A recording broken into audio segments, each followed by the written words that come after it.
Indian Noir presents Fairy Tales for Adults.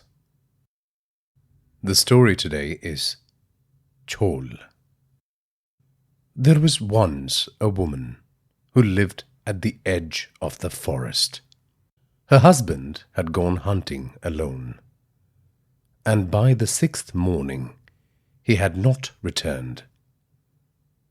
The elders told her what they always told the ones left behind: do not follow.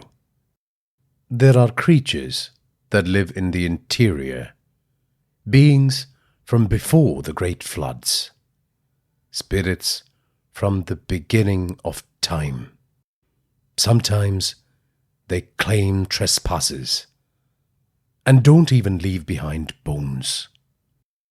A far worse fate awaits those who follow. She waited.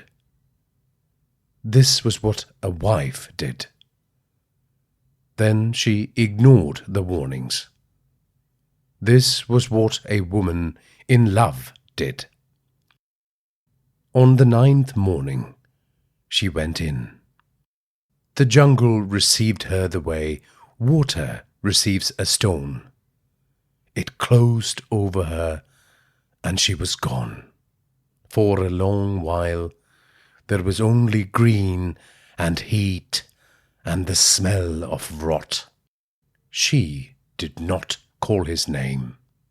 The elders had warned her about that too, that names uttered beneath the canopy found their way to the wrong ears, and the wrong ears were always listening.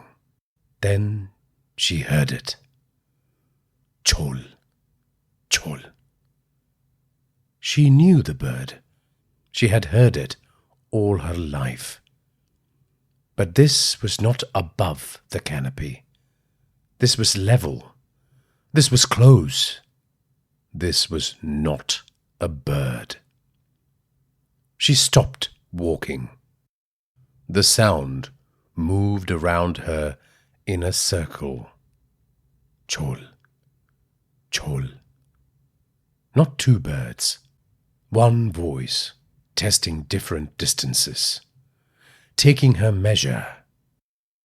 She had brought no offering. She had nothing to bargain with. She had come in with nothing but the ordinary stubbornness of grief, which is perhaps the most dangerous thing a person can carry into the old places.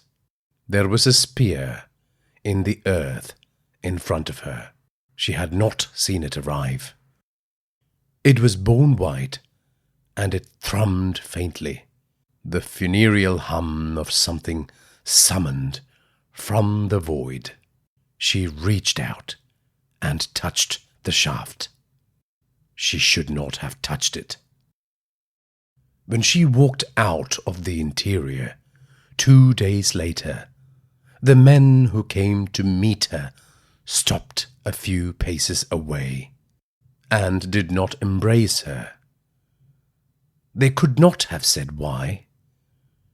She was unchanged in every visible way. The same eyes, the same hands, the same voice. But there was a pause before each of her steps, as if she were unsure of the act of walking. There was a discomfort etched into her face as she went about her daily duties. She was clearly not comfortable in her skin. Every morning she walked to the edge of the forest, and the drongos gathered in the trees and spoke in unison, in the voice of her husband. She looked up and closed her eyes, and her lips moved silently. No one in the village wanted to know what she was saying.